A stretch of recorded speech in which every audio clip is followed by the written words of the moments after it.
Rabbi Yehuda Cohen, he's from the French chabad of Midtown. He says that Adam HaRishon, the first man, Adam, was made from nothing. So his biggest fear is feeling like a nothing.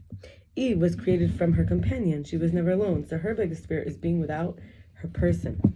According to Rambam, who's Maimonides,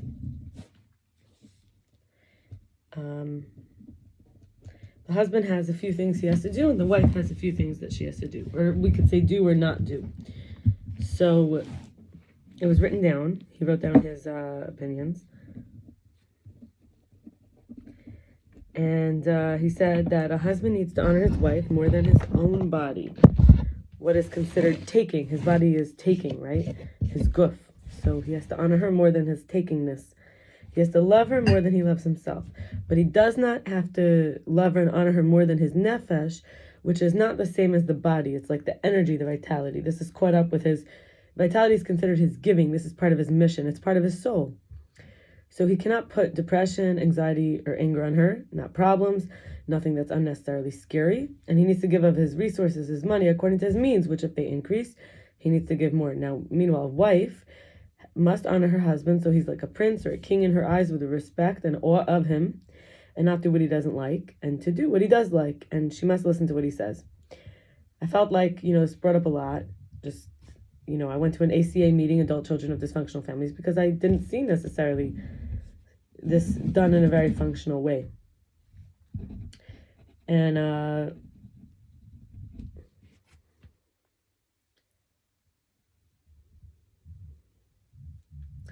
so I wanted to live live with someone, start a family, because I wanted to have that, what was described.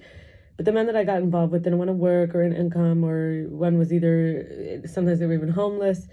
And, I'm aware of my own level of poverty that I had experienced in this journey with what I talked about with the men, and also the low self-worth. But I was not conscious why, and yet I also had the upper hand with these kind of men, so I got to feel powerful, even though I'm dependent on others, because I myself can't work and feel like a stray cat.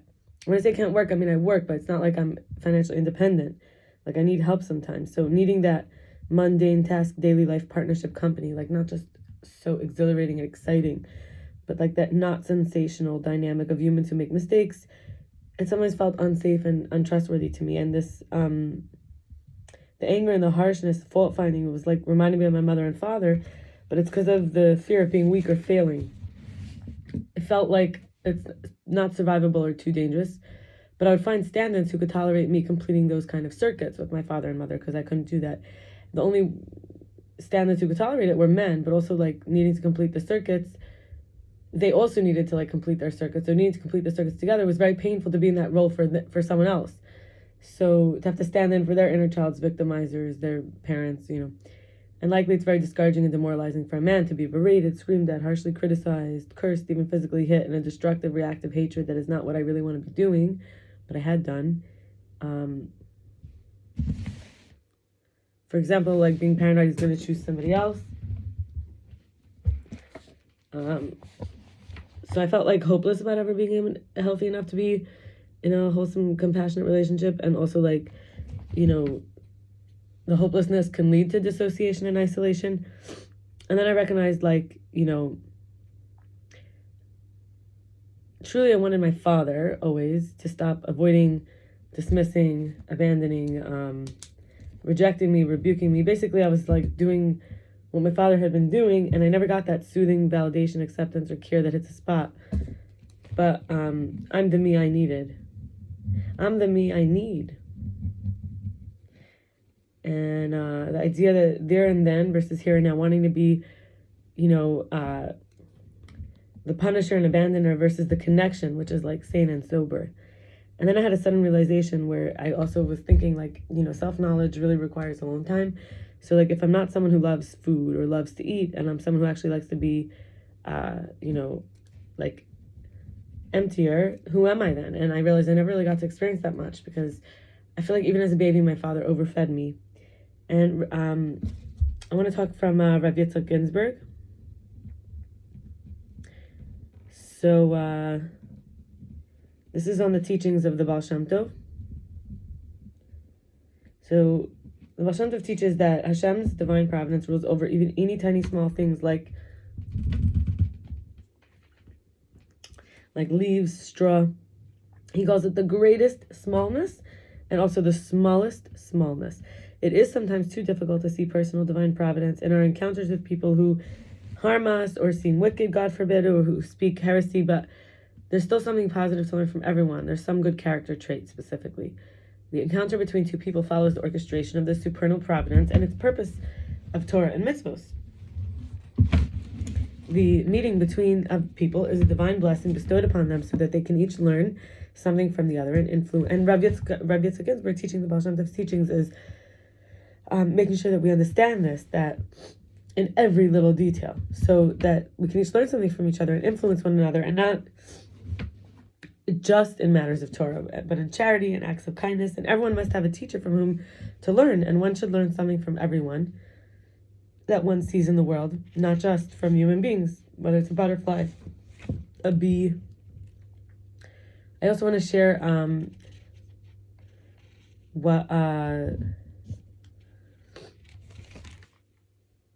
in Tomer Devorah by the ramak. There's chapter 3. So it's talking about wisdom. And it says there's a higher and a lower wisdom. It's like two faces. From above, the wisdom, it's like receiving, and to below, it's giving. It's given to below, and it's measured and limited by the vessel. How much you get is based on your vesselness, and how much you can give is dependent on the vessel's limit. A wise one exudes life, and wisdom is able to be earned, and wisdom is able to be nurtures and nurse others. The wise one leads others like a tolerant shepherd who returns the banished or the lost, no matter who they are. And like how wisdom and chachma on the sephirotic level transmits to all the spheros that come next after it, we should include everyone and everything below and transmit to them all what Hashem taught us, our wisdom, which is the wisdom we get by meditating and focusing on Hashem, in order to gain and add in wisdom, the source of wisdom, the wisdom itself. Everything was made with wisdom. We do not get to disgrace or destroy. We have to have mercy on all creatures, and we do not uproot a plant or kill an animal unless for a need. Because if we're needing it, then we elevate it. Because like a plant unites with the animal or the human who eats it, or the animal merges with the human who eats it, and we use it for the things that we need.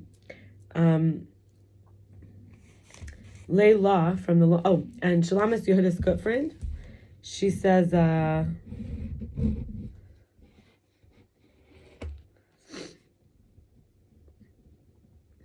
something that I liked. She said there's 3 S's that really help her in life. And I think now that it's Cheshvan, it's winter, it's dark, Scorpio month, I want to share, like I've been listening to a lot of music and trying to go for a walk in the park and eating very well. And anyway, so she, shulamis Gutfriend, yehouda Gutfriend says, silence, slow down, smile.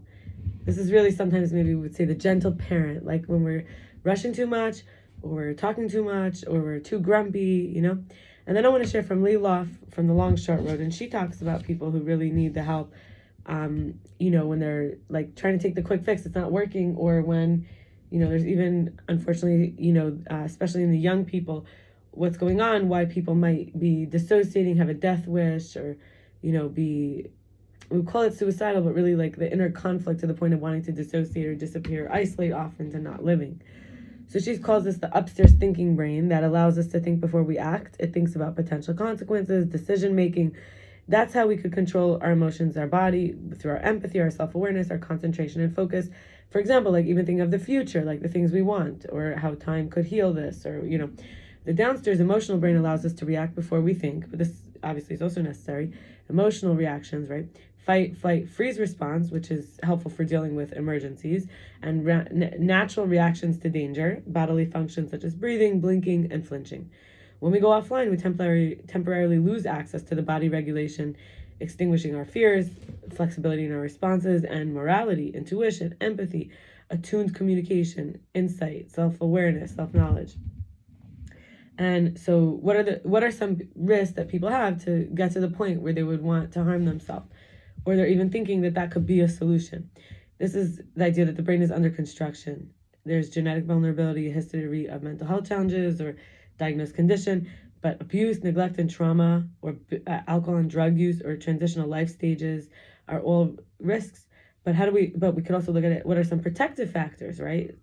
Foundational wellness, which we have to look at, includes a lot of things: exercise, sleeping enough, sleeping right, hydration, healthy diet, and also, of course, a sense of meaning and purpose, a sense of community and peer support, which a lot of people say peers and community is actually a resource. So it's like food, water, peer support, community, right? And meaning and purpose. And support. This is how we have a life that we protect, that we want to live. Support of a mental health professional, somebody who's a skilled, able to help us with this. Safe physical environment, emotional body regulation, tools, right? And of course, a spiritual practice. And there's plenty of scientific study about the spiritual practice really impacting quality of life and wellness. So we'll stop here. I wish everybody the best.